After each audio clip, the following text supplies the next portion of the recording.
Hello basketball coaches and basketball players, my name is Alan from House Basketball Training, and today I'm going to show you some of my most advanced press break basketball plays that you can run with your team. So hello everyone, my name is Alan from House Basketball Training. If you're new to this channel, on this channel I show you basketball plays, drills, and skills. So if you like that stuff, hit that like button and subscribe. And on Tuesdays and Thursdays, I show you individual skills training, so go check that out as well. And share that with some of your players or some of your friends too.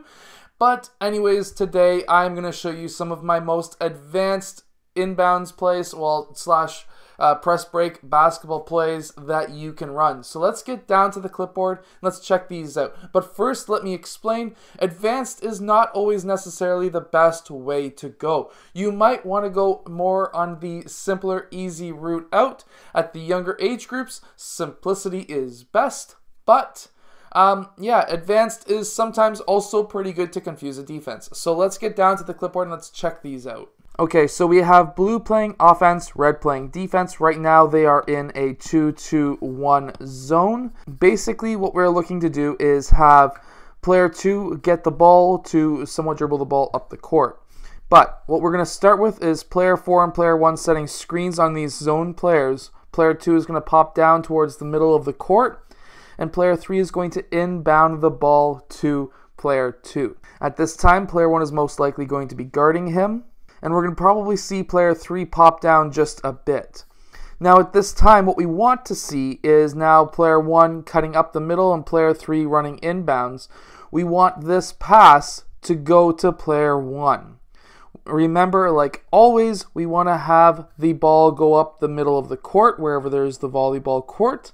The reason is if you go along the sidelines, you can get trapped here, and that's not very fun. Once this happens, this is going to collapse these two players in, and that's going to bring these two players in as well. So what we want to have done here is have player 4 run up the side, player 3 run up the side. Now we're spreading the court open. And we're now going to have player 5 go down and set somewhat of a screen on one of the two sides of player 5. The reason?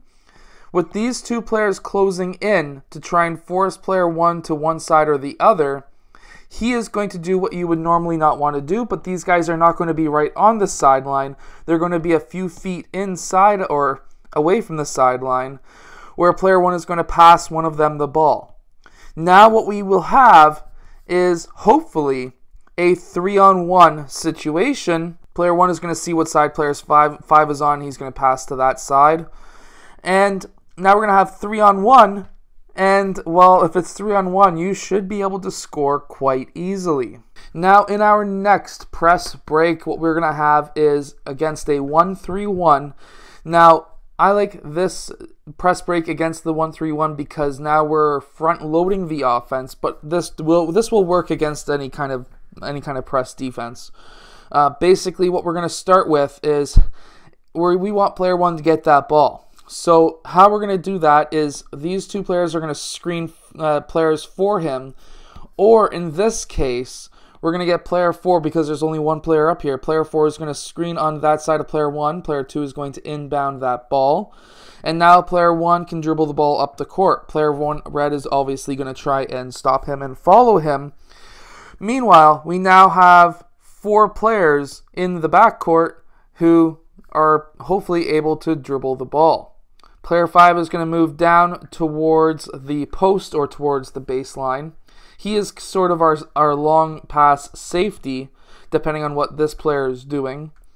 And now what we will have is player 4 is our safety. Player 1 is going to try and go in between these players. But what's going to happen is most likely, whichever side he chooses, this player is going to cut him off. Player 1 is going to be guarding this side. Player 3 is going to be guarding this sideline, sort of stopping player 3. Player 2, he is probably going to be moving in, but now what we will have is player 2 moving down onto this end of the court. Player 1 can then do a reverse pass to player 4.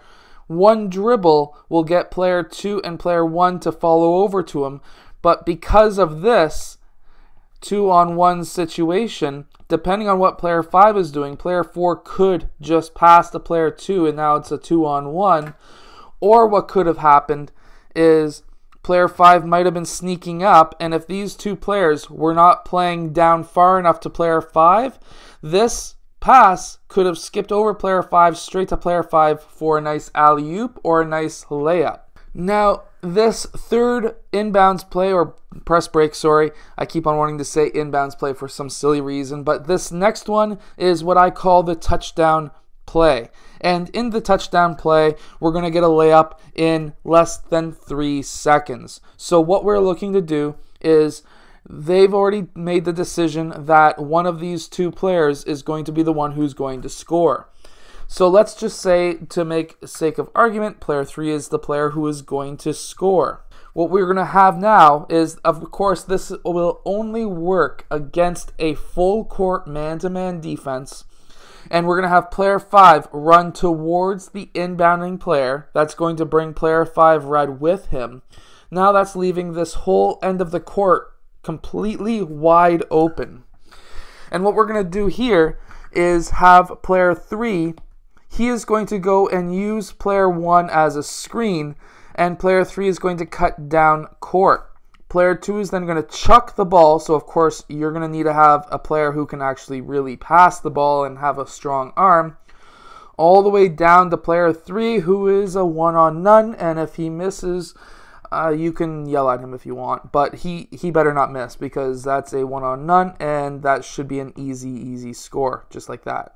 Now, in our another full court man-to-man defense break, if you line up like this, I'm going to show you a few different plays that you can run if they line up like this or if they don't line up like this. So if they line up like this, quite literally, you can say whichever player has his hand up is the one who's going to go and chuck it down the court, which means running as fast as he can down the court. Of course, if he's faster than his defender, he'll have a nice easy layup. But let's say they were smart and they actually lined up next to each other like this. Of course, that's going to be really hard to go and try and beat that defense. But personally, what I like to do is have, now most likely player 5 red is going to be playing on the inside of him. That'd be kind of silly if he was on the outside. We're going to have player 4 set a screen for player 5, and we're going to have player 3 set a screen for player 1. Whoops, we're screening his own player now. For player 1. Now what's going to happen is both player 5 and player 1 are going to go and run as fast as they can down the court. Whichever one of these two players are more open, player 2 red is going to go and pass to one of those two players. And in this situation, if they were faster than the people who were down here, if there was anyone switching off of those screens, then they could go in for the layup. It doesn't matter who. But if there was one player who was faster, then it's a 2-on-1, and, well, you're hopefully, well, at least you should score on this. And now in our final press break, what we're going to have is 3 players in a line up front. We're going up against a 2-1-2, but this again works against any other zone press. And what we're going to have is basically these two players splitting off and player 1 running down the middle. Now that should bring these two players in which case now we're going to have player 4 pop up towards the middle and player 3 popping up towards that right side, where basically opposing player 5. They're not going to be right on the sideline. They're going to be about 3 or 4 feet in, and player 2 is going to pop inbounds as well. He's kind of the safety. What we really want, though, is for player 4 to get that ball and to dribble up the court. Now what we want now is player 5 and player 3 to cut towards the middle. And if one of those two players are open, definitely pass them the ball. But if these two defenders pop in to defend these two players from getting the ball, we still have player 2 who's running up that sideline, who can get that ball past half, and now you can set up your offense. Anyways, I hope that these basketball plays help your team score more points and win more games. And if they do, leave a comment below. And I'll see you guys again tomorrow for another daily basketball video. If you would like, go subscribe. The button is up there. And go check out the next video up there. That's the video that YouTube thinks that you're going to like. So yeah, go check that out. And I'll see you guys again tomorrow.